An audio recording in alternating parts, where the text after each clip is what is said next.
السلام عليكم، شلونكم؟ من دورة أطباق المغلاي الهندية. اليوم إن شاء الله بسوي لكم صالونة البامية باللحم على الطريقة الهندية.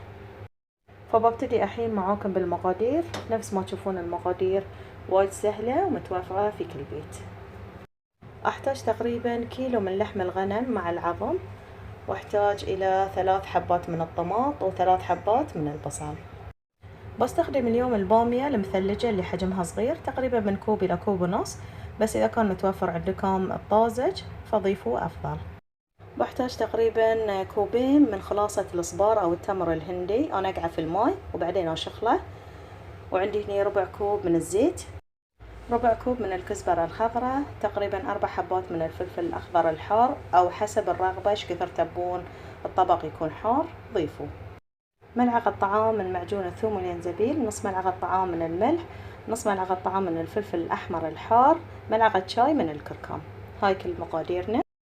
بستخدم اليوم الطنجر عشان أنضي اللحم، فبحط على اللحم عقب ما غسلته معجون الثوم والينزبيل والفلفل الأخضر الحار، بحط الملح مع الفلفل الأحمر والكركم والزيت،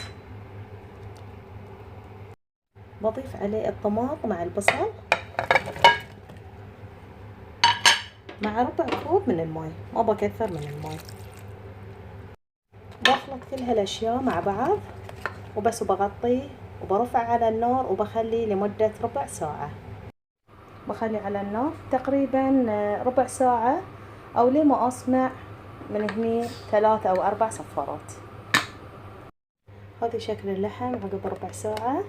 ايش بسوي الحين؟ بشيل قطع اللحم وبحطها في صفرية ثانية.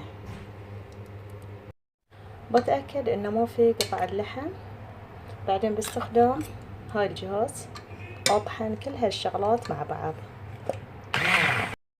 طحنته، شوفوا شلون صار ناعم. الحين براجعه على اللحم. شغلت النار بخلي الحين يطبخ، وبين فترة احرك فيه لما ينشف الماي اللي في الصلصة. شوفوا شلون نشف. الحين بضيف عليه الكزبرة الخضراء.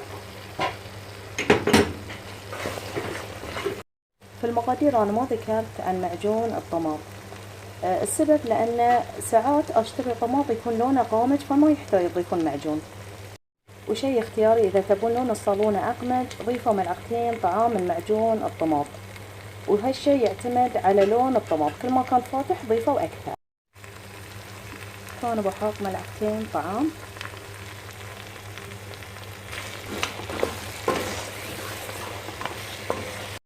وحين بضيف البامية.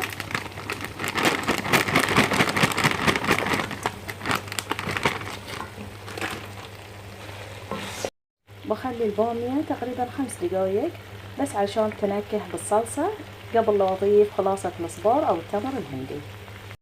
عقب 5 دقايق بضيف خلاصة الصبار او التمر الهندي.